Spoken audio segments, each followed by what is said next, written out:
My land like a wound that hadn't healed yet. For a moment, I honestly thought I'd taken a wrong turn, that I'd crossed onto someone else's property without realizing it. Then I saw the sign. Harrow Estate. Private property. HOA monitored. My hands tightened on the steering wheel. There was no HOA on my uncle's ranch. There never had been. I stepped out of the truck and walked toward the fence. The grass on this side was still wild, the way Howard liked it. On the other side, it was manicured to perfection. The line between them was surgical. The front door opened. A woman stepped out like she'd been expecting me. Mid-50s, blonde hair cut and styled with precision. Pink blouse, tailored slacks, jewelry that didn't try to hide how expensive it was.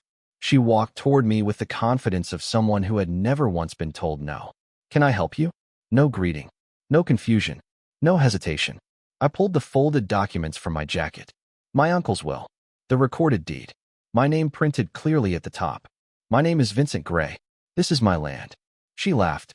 Not nervously. Not uncertainly. A short, dismissive laugh, like a teacher correcting a slow student. "I'm Linda Hargrove, president of the Stillwater Heights HOA. I purchased this property legally 2 years ago. Whatever papers you're holding are meaningless now." She gestured toward the fence like it settled everything. "You need to leave. If you don't, I'll call the sheriff. There's an HOA meeting tomorrow night," she added, her smile tightening. "I'll make sure everyone knows about you." That was the moment I understood something was deeply wrong. I didn't argue. I didn't raise my voice.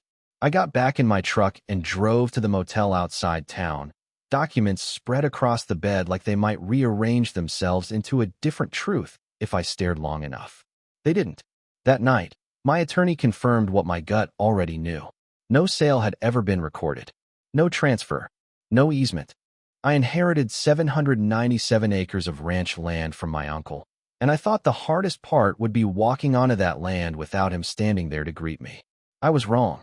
Uncle Howard Gray didn't leave me money, stocks, or anything easy to liquidate. He left me the ranch. All of it. Every fence line, every creek bend, every mile of open pasture stretching toward the Montana horizon. This wasn't some last-minute decision either. He'd raised me on that land every summer from the time I was 8 years old. Taught me how to saddle a horse before I could drive a car. Showed me where the trout hid when the sun got high. Taught me that silence wasn't empty if you knew how to listen. When he passed away 3 months ago, the will was clean.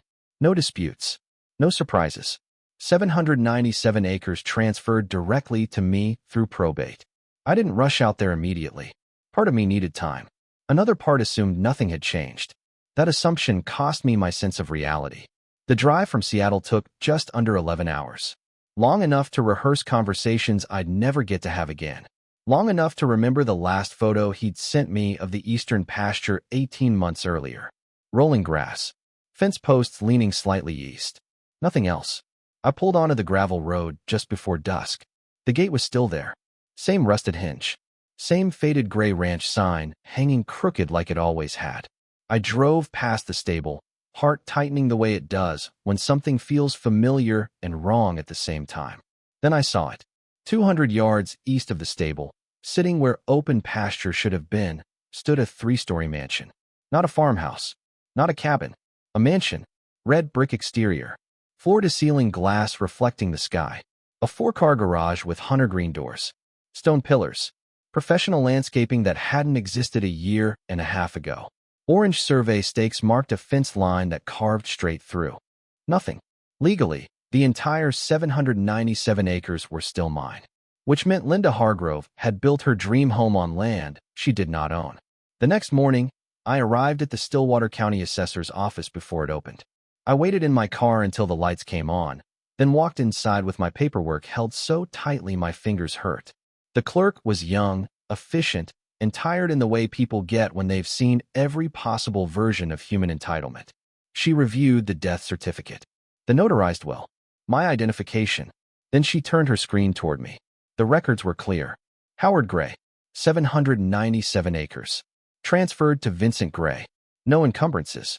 No sales. No subdivisions. My chest loosened slightly. Then she scrolled.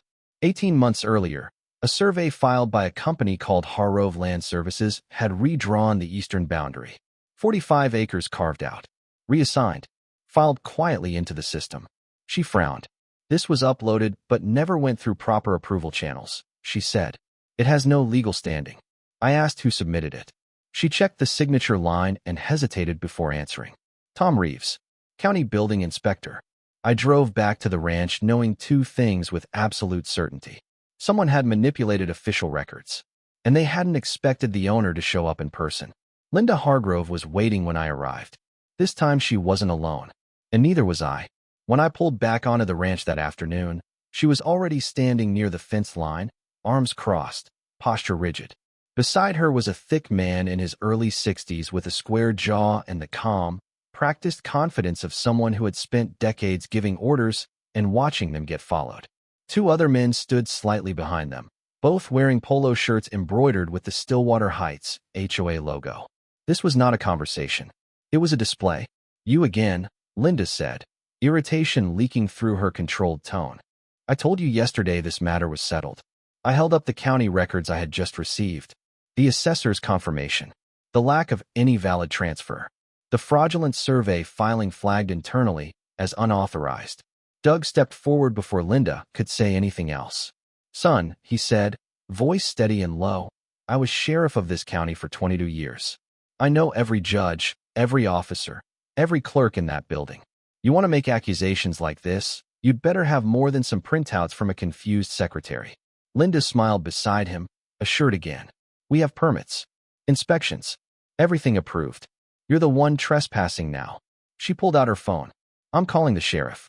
15 minutes later, a cruiser rolled up the gravel drive. The deputy stepped out and greeted Doug like family. The word chief slipped out naturally as they shook hands. Old habits. Old loyalties. The deputy listened to Linda's version first, then Doug's. He gave me about 30 seconds before turning his body slightly away from me, already signaling where this was going. I don't know what's going on with paperwork, he said, but right now the homeowner is asking you to leave. Best thing you can do is step back and handle this through the proper channels. Every instinct in my body screamed to argue, to spread the documents across the hood of his cruiser, to force him to acknowledge what was right in front of him. Instead, I stayed quiet. My phone had been recording since the moment I stepped out of my truck. Montana law allowed single-party consent. I intended to use every advantage I had. Back at the motel, I stopped thinking emotionally and started thinking procedurally. Power like this only works when it goes unchallenged. When people get intimidated early and walk away. I didn't walk away. I opened my laptop and began reading Montana statutes. Adverse possession. Boundary disputes. Permit challenges. Surveyor oversight.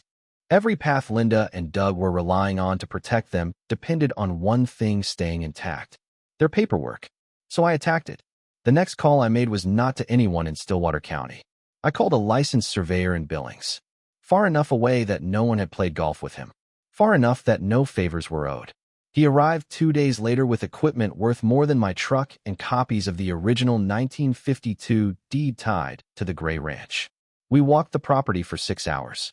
GPS readings. Historic markers. Fence remnants buried under grass. When he finished, he spread his findings across the hood of his truck and said something that chilled me. This wasn't a mistake. The eastern boundary had been shifted by nearly half a mile. Deliberately. Cleanly. Intentionally. Linda's mansion sat entirely on gray land. Every brick. Every window. Every inch of that 4-car garage. Someone signed off on this knowing it was false, the surveyor said. You need to find out who. That afternoon, I filed a public records request with the county. Permits. Inspections. Survey approvals. Anything connected to Hargrove Estate. The documents arrived 3 days later. Each page peeled back another layer of the scheme. The building permit listed an address within the Stillwater Heights HOA subdivision. On paper, the mansion existed half a mile west of where it physically stood. The technical drawings revealed how they had done it. GPS coordinates quietly shifted just enough to avoid triggering automated alerts. And at the bottom of every approval form was the same name. Tom Reeves, County Building Inspector.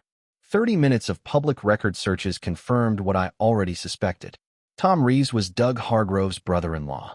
If I had never come to Montana, if I had hired a property manager from Seattle, this would have worked flawlessly. No one would have questioned a thing. But the final piece didn't come from paperwork. It came from my uncle. Howard's estate attorney forwarded me access to his email archive. Buried deep in the folders was correspondence that changed everything. 2 years earlier, Linda Hargrove had approached Howard with an offer to purchase 50 acres on the eastern edge of the ranch. He refused without hesitation. 6 months later, violation notices started arriving. Overgrown grass, improper fencing, abandoned vehicles, all issued by the Stillwater Heights HOA, a homeowners association that had no jurisdiction over his land. Howard's final email to me, sent 8 months before his death, read like a warning. That Hargrove woman will not leave me alone. Something is not right here. I contacted a former employee of Hargrove Land Services who agreed to speak anonymously. What he confirmed matched the timeline perfectly. Linda ordered the boundary redrawn shortly after Howard rejected her offer. She bet on time, on age, on the assumption that an aging rancher would never hire his own surveyor to double-check county filings. She almost won. I compiled everything. The independent survey, the falsified permit address, the manipulated GPS coordinates, Howard's emails documenting harassment and motive, the whistleblower's testimony. I sent copies to the county commissioners, the state surveyor board, and a real estate attorney in Helena. But I held back one move. The HOA meeting was scheduled for the following night. Linda had promised to warn the community about me. I intended to let her speak first. Some people don't need to be exposed. They do it themselves. Linda's mansion footprint highlighted in red. Entirely inside my property. Someone in the back inhaled sharply. Then the building permit with the falsified address. GPS coordinates shifted nearly half a mile west. Phones came out. Screens lit up. Recording began. The final slide appeared. Howard Gray's email. That Hargrove woman will not leave me alone. Something is not right here. The room went silent. Linda's face shifted through disbelief, recognition, then panic. These are fabrications, she said. He hacked county systems. She turned toward Doug. Call the sheriff. Doug did not move. His hand lowered slowly to his lap as he stared at the repeated signature on every approval form. His brother-in-law's name. His own connections unraveling in public. Linda grabbed the microphone again. You people do not understand what I have done for this community. 12 years I built Stillwater Heights. And this gray boy thinks he can just. She stopped. The word hung in the air. Gray. Not trespasser. Not stranger. Gray. She had acknowledged exactly whose land she knew she had built on. 47 witnesses heard it. I closed my laptop and walked toward the exit. Everything you saw tonight was submitted to the county commissioners, the state surveyor board, and the attorney general this morning. This meeting is recorded under Montana Public Assembly regulations. Behind me, Doug's voice rose in hollow threats of lawsuits and defamation. The damage was already done. 3 weeks later, the investigation concluded. The county commissioners revoked Linda Hargrove's building permit, declaring the mansion an illegal structure erected on land she had never owned. The state surveyor board permanently stripped Hargrove Land Services of its license for submitting fraudulent boundary documents. Tom Reeves, the county building inspector who had signed every falsified form, was suspended pending criminal charges for falsifying public records. The dominoes fell quickly once the first one tipped. The district court ruling came down on a Tuesday morning. I sat in the gallery as Linda Hargrove stood before the judge. Guilty of criminal trespassing, elevated to a felony due to property value. Guilty of fraud. Guilty of forgery. Sentence: 18 months suspended, 5 years probation, and $340,000 in restitution to cover demolition costs and legal fees. Doug Hargrove faced separate charges for conspiracy and obstruction of justice. His trial scheduled for the following month. The HOA held an emergency vote that same week. 41-6. Linda was removed as president. Within a month, the Hargrove family listed their home and left Montana entirely. The woman who once ruled meetings with violation notices could no longer walk into a grocery store without conversation stopping mid-sentence. I returned to the ranch on the first day of spring. The mansion was gone. Where 3 stories of red brick had stood illegally, only a jagged concrete foundation remained. Rebar protruded from the broken slab like the bones of something that should never have existed. Demolition crews would finish clearing it by summer's end. I walked the eastern ridge as the Montana wind moved through dry grass and open sky. Below me, the creek still cut through the pasture where Howard had taught me to cast my first line, his weathered hands guiding mine, his patience steady as water itself. In my pocket was a photograph of us standing on that ridge decades earlier, both squinting into the sun. I did not reclaim this land through threats or force. I reclaimed it through documents, through procedure, through truth. The boundary had been restored, and so had I. The Stillwater Heights Community Center smelled like old carpet and burnt coffee when I walked in. 47 households had gathered for the quarterly HOA meeting. Folding chairs were arranged in tight rows facing a long table at the front of the room. At its center sat Linda Hargrove, posture straight, hands folded, expression calm in the way only someone accustomed to absolute control can manage. I took a seat near the back. Linda stood and called the meeting to order with practiced authority. 12 years of unchallenged leadership had trained her voice to command a room without resistance. After routine items, she paused and glanced toward me, already preparing the narrative. A serious security concern has come to our attention, she announced. The projector flickered to life. A photo of my rental truck appeared on the screen. A stranger has been harassing my family and trespassing on property that was legally purchased years ago.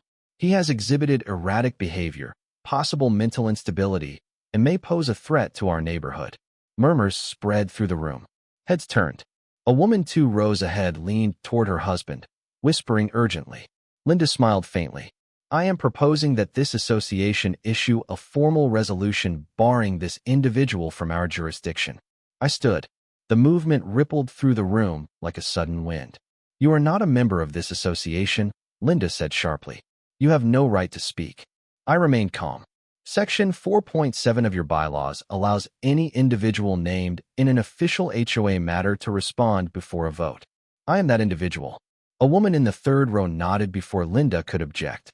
A young man near the projector hesitated, then gestured for my laptop. I handed it to him. The first image filled the screen. The county plat map. Gray ranch boundaries unchanged since 1952. A few people leaned forward. The next image appeared. The independent survey.